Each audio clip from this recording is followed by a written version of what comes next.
राम राघव राम राघव राम राघव रचना।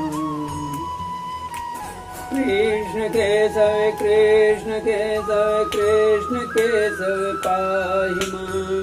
राम राघव राम राघव राम राघव रचना। कृष्ण केशव कृष्ण केशव कृष्ण केशव पाहि मां। करारविन्दे पदारविन्दं मुखारविन्दे विनिवेशयन्तम् बडस्य भद्रपुडे शयानं श्रीबालमुकुन्दं मनसा स्मरामि। श्रीबालमुकुन्दं शिरसा नमामि। आज मैं दसों अध्याय अर्थात 18वां अध्याय श्रीमद् भागवत महापुराण के प्रथम खंड के प्रथम स्कंध से आरंभ कर रहा हूँ, जिसमें राजा परीक्षित को श्रृंगी ऋषि का श्राप प्राप्त हुआ है।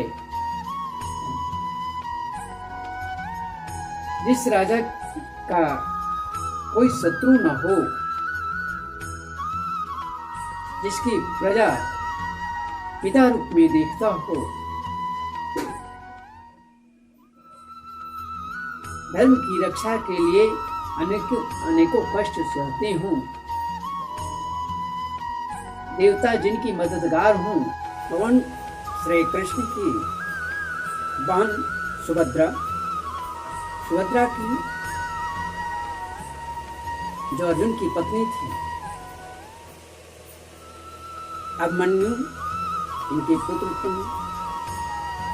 इनकी विवाह उत्तरा से और उत्तरा के गर्भ से राजा परीक्षित का जन्म हुआ था।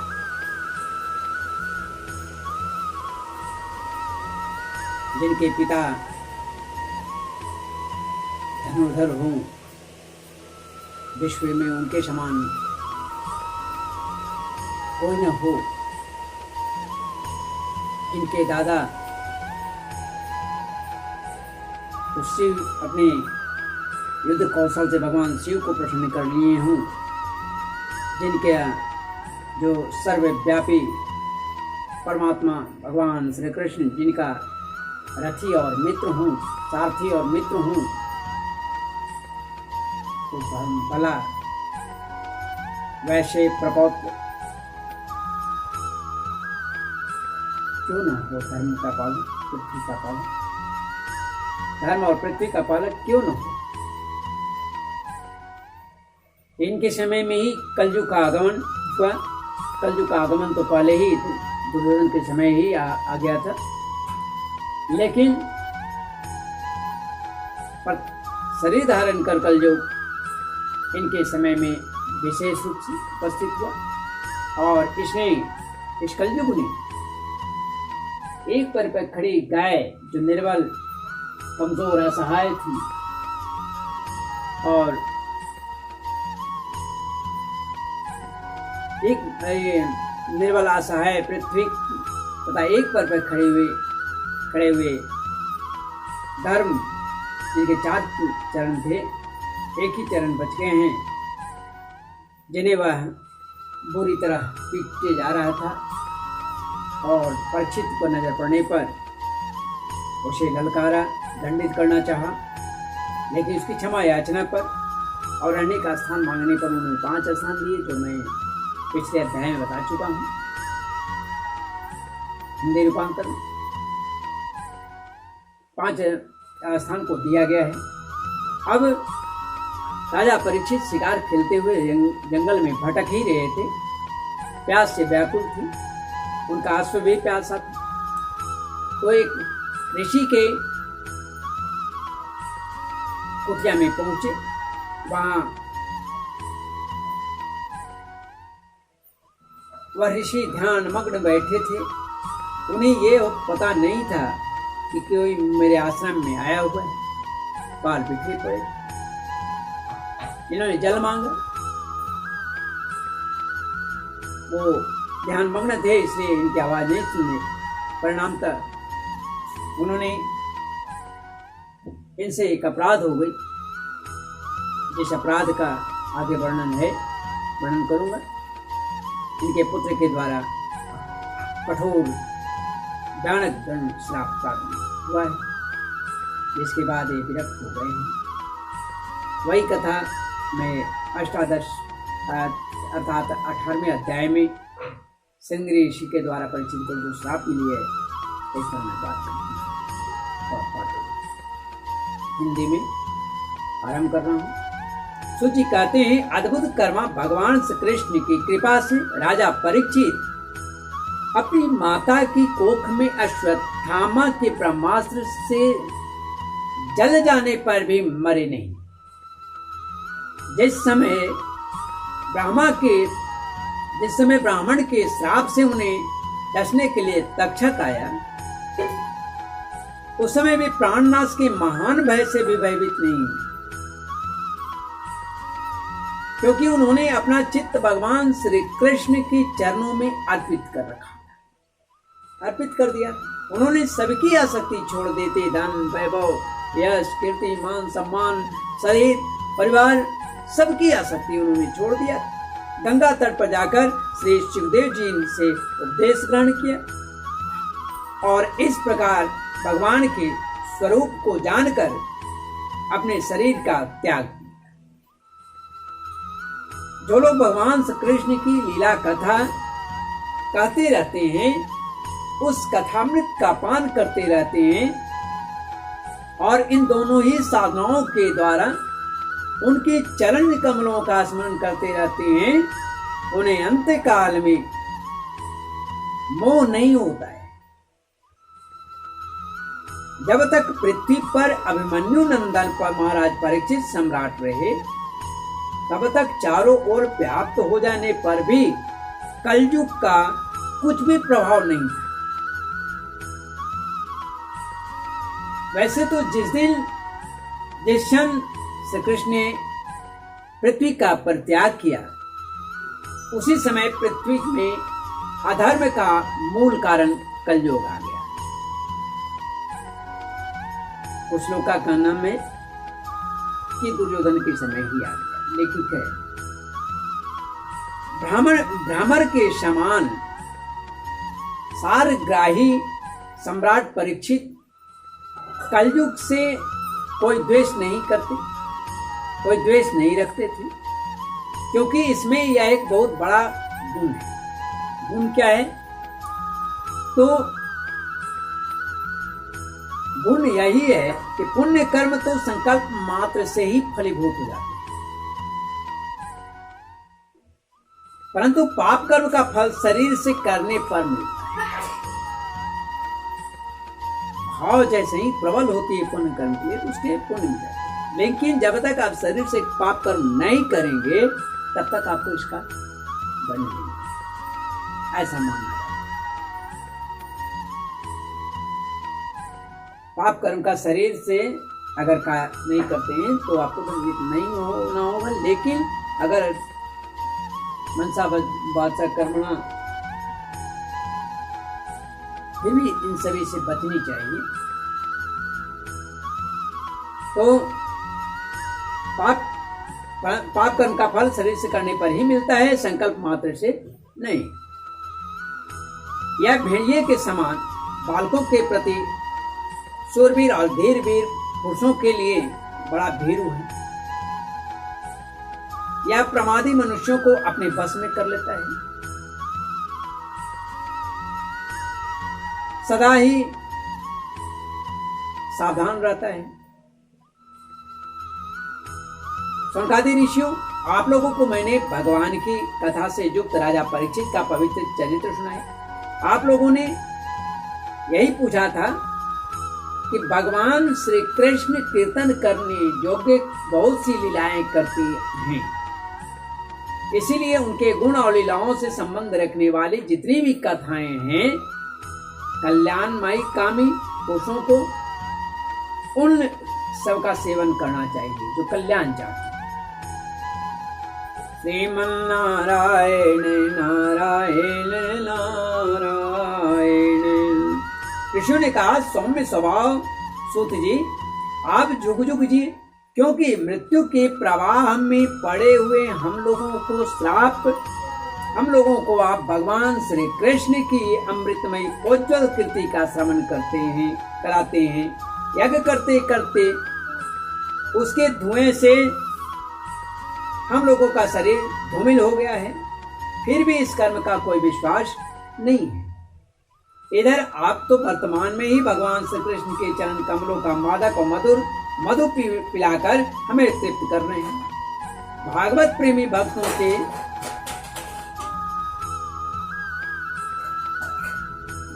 के लव मात्र के सत्संग से थोड़ी सी स्वर्ग एवं मोक्ष की भी तुलना नहीं की जा सकती। फिर मनुष्य के तुच्छ भोगों की तो बात ही क्या है, बात ही नहीं करना है। ऐसा कौन रसमर्मज्ञ होगा जो महापुरुषों के एकमात्र जीवन सर्वस्व श्री कृष्ण की लीला कथाओं से तृप्त हो जाए। समस्त प्राकृत गुणों से अतीत भगवान के अचिंत्य अनंत कल्याणमय गुणगानों का पार तो ब्रह्मा शंकर आदि बड़े बड़े योगेश्वर भी नहीं पा सकते। बड़े बड़े योगेश्वर भी नहीं पा सके। विद्वान आप भगवान को ही अपने जीवन का ध्रुव तारा मानते हैं, इसलिए आप सत्पुरुषों के एकमात्र आश्रय भगवान के उदार और विशुद्ध चरित्र का हम श्रद्धालु श्रोताओं के लिए विस्तार से वर्णन कीजिए।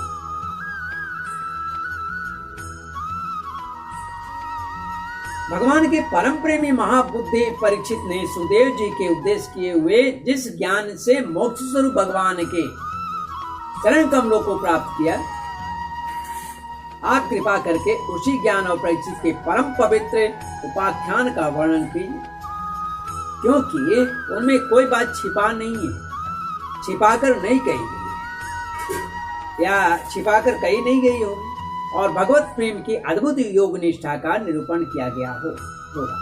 उसमें पग पग पर जगह जगह पर भगवान श्री कृष्ण के लीलाओं का वर्णन हुआ होगा। भगवान के प्यारे भक्तों को वैसे प्रसंग सुनने में बड़ा रस मिलता है। सूची कहते हैं, अहो विलोम शब्द का प्रयोग यहाँ पर आया है। विलोम क्या है? तो उच्च वर्ण की माता और निम्न वर्ण के पिता, ध्यान दीजिए, उच्च वर्ण की माता और निम्न वर्ण के पिता से उत्पन्न संतान को विलोमज कहते हैं। विलोमज कहते हैं। सूत जाति की उत्पत्ति इसी प्रकार ब्राह्मणी माता और क्षत्रिय पिता के द्वारा होने से उसे शास्त्रों में विलोम जाति कहा गया है। तो विलोम जाति में उत्पन्न होने पर भी महात्माओं की सेवा करने के कारण आज हमारा जन्म सफल हो गया, क्योंकि महापुरुषों के साथ बातचीत करने मात्र से ही नीच कुल में उत्पन्न होने की मनोव्यथा शीघ्र ही मिट जाती है।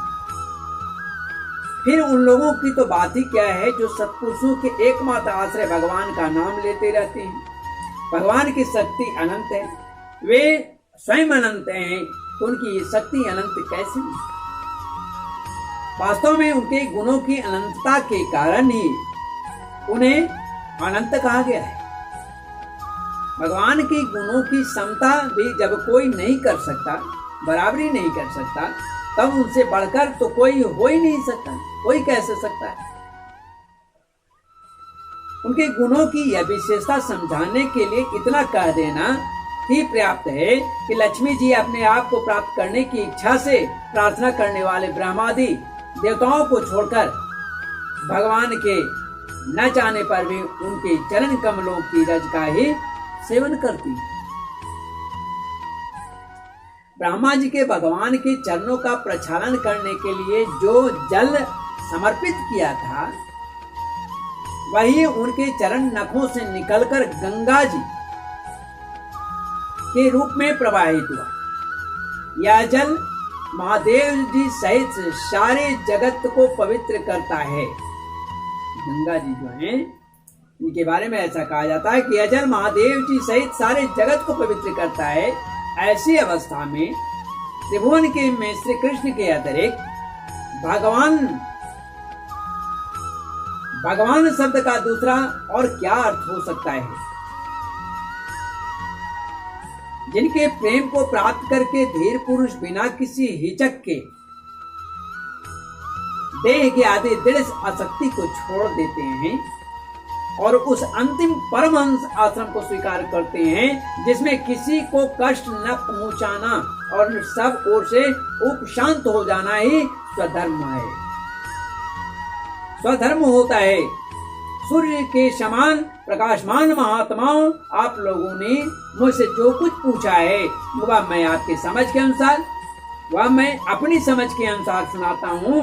जैसे पक्षी अपने शक्ति के अनुसार आकाश में उड़ते हैं, वैसे ही विद्वान लोग भी अपनी अपनी बुद्धि के अनुसार ही श्री कृष्ण की लीला का वर्णन करते हैं। बोलिए श्री राधे राधे, श्री कृष्ण चंद्र भगवान की जय। एक दिन राजा परीक्षित धनुष बाण लेकर वन में शिकार खेलने गए हुए। हरिणों के पीछे दौड़ते दौड़ते भी थक गए। उन्हें बड़े जोर की भूख लगी और प्यास भी लगी। जब कहीं कोई जलाशय नहीं मिला तब वे पास के ही एक ऋषि के आश्रम में घुस गए। प्रवेश की उन्होंने देखा कि वहां आंख बंद करके एक शांत भाव से एक मुनि आसन पर बैठे हुए हैं। इंद्रिय, प्राण, मन और बुद्धि के निरुद्ध हो जाने से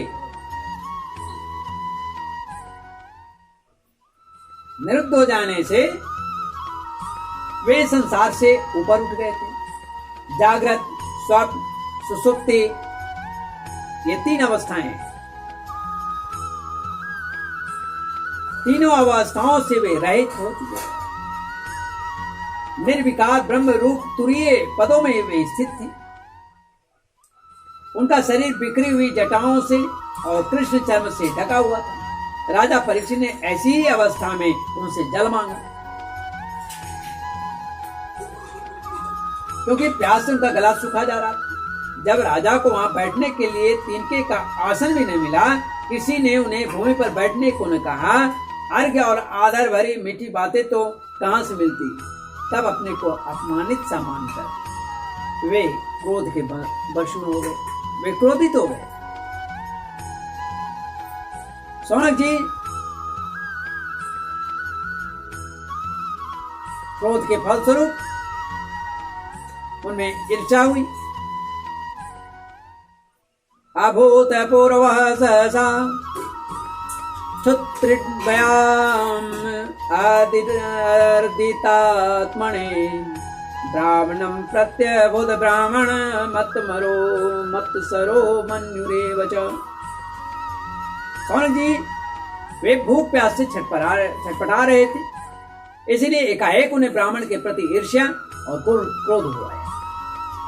उनके जीवन में इस प्रकार का यह पहला अवसर था। वहां से लौटते समय उन्होंने क्रोधवश धनुष की नोक से एक मरा सांप उठाकर ऋषि के गले में डाल दिया और अपनी राजधानी में चले आए। उनके मन में यह बात आई कि इन्होंने जो अपने नेत्र बंद कर रखे हैं, सो क्या वास्तव में इन्होंने अपनी सारी इंद्रिय वृत्तियों का निरोध कर लिया है, अथवा इन राजाओं से हमारा क्या प्रयोजन है। यह सोचकर इन्होंने झूठ मूठ समाधि का ढोंग रच रखा।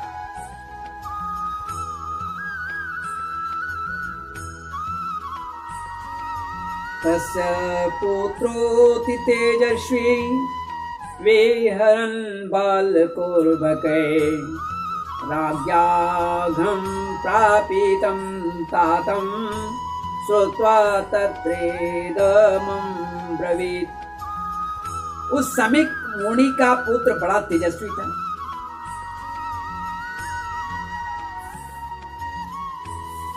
श्रृंगी ऋषि के पिता समीक मुनि। उन समीक मुनि का पुत्र बड़ा तेजस्वी था। वह दूसरे ऋषि कुमारों के साथ पास में ही खेल रहा था। जब उस बालक ने सुना कि राजा ने मेरे पिता के गले में मेरे पिता के साथ दुर्व्यवहार किया है, तब वह इस प्रकार कहने लगा, ये नरपति, नर मने मनुष्य, पति मने स्वामी अर्थात राजा, कहलाने वाले लोग उचिष्ट भोजी कौवा के समान संड मुसंड होकर कितना अन्याय करता है, कितना अन्याय करने लगे। ब्राह्मणों के दास होकर भी ये दरवाजे पर पहरा देने वाले कुत्ते के समान अपने स्वामी का ही तिरस्कार करते हैं। ब्राह्मणों ने क्षत्रियों को अपना द्वारपाल बनाया है, उन्हें द्वार पर रखकर रक्षा करनी चाहिए। घर में घुसकर स्वामी के बर्तनों में खाने का उसे अधिकार नहीं है। अतएव उन मार्गगामियों के शासक भगवान श्री कृष्ण के परम धाम पधार जाने पर इन मर्यादा तोड़ने वालों को आज मैं दंड देता हूं। बहुत क्रोध में आ गए सिंह,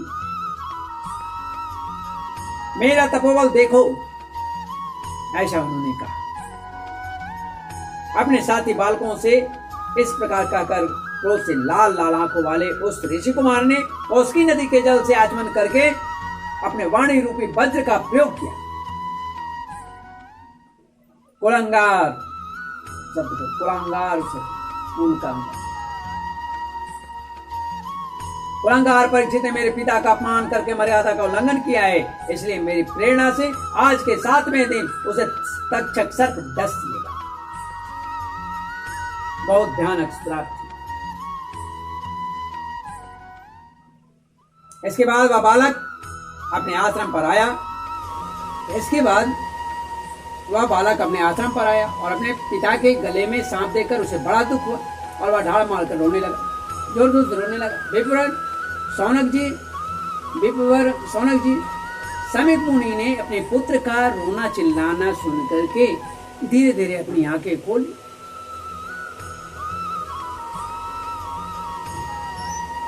खोली और देखा कि उसके गले में एक मरा सांप पड़ा है।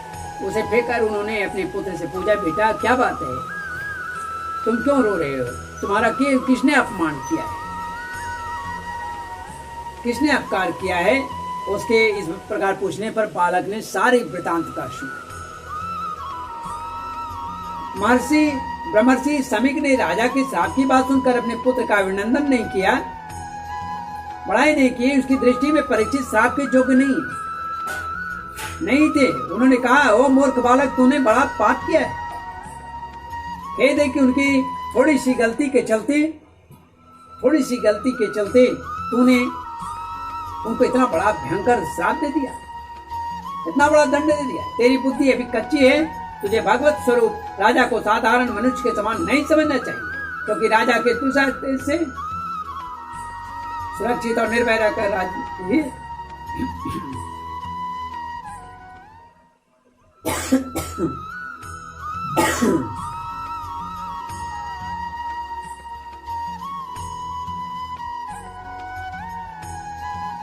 निर्भय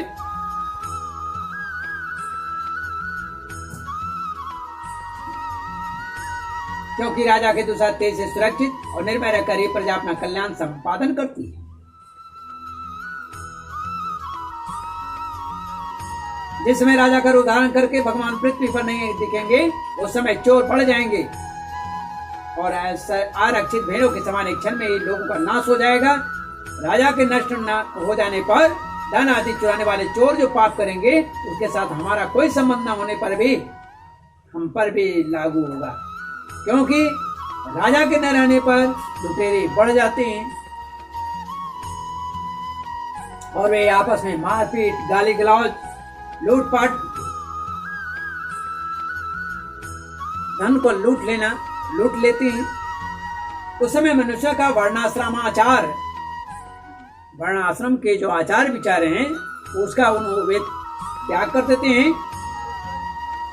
युग वैदिक आर्य धर्म लुप्त हो जाता है। अर्थ, लोभ और काम वासना के विवश होकर लोग कुत्तों और बंदरों के समान संकर हो जाते हैं। सम्राट परीक्षित तो बड़े ही यशस्वी और धर्म धुरंधर हैं। उन्होंने बहुत से अश्वमेध किए हैं। वे भगवान के परम प्यारे भक्त हैं। वे राजर्षि भोग प्यासे व्याकुल होकर हमारे आश्रम में आए थे। वे साहब के योग्य कदापि नहीं थे। उनको श्राप नहीं मिलनी चाहिए। इस नासमझ बालक ने हमारे निष्पाप सेवक का राजा का अपमान किया, अपराध किया है। सर्वात्मा भगवान कृपा करके इसे क्षमा करें। भगवान के भक्तों में भी बदला लेने की शक्ति होती है, परंतु वे दूसरों के द्वारा किए हुए अपमान, धोखाबाजी, गाली गलौज, आक्षेप और मारपीट का कोई उत्तर नहीं देते, कोई बदला नहीं लेते। महामुनि शमीक को पुत्र के अपराध पर बड़ा पश्चाताप हुआ। राजा परीक्षित ने जो उसका अपमान किया था उस पर तो उन्होंने ध्यान ही नहीं दिया। महात्माओं का स्वभाव ही ऐसा होता है कि जगत में जब दूसरे लोग उन्हें सुख दुखादि द्वंद्वों में डाल देते हैं तब भी वे प्रायः हर्षित व्यथित नहीं होते, क्योंकि आत्मा का स्वरूप तो गुणों से सर्वथा परे है। श्रीमद्भागवते महापुराणे परमहंसायां संहितायां प्रथम स्कंदे विप्रश्रापोपलम्बनम नामाष्टमो दशोऽध्याय। श्रीमन्नारायण नारायण नारायण गोविंद नारायण नारायण नारायण।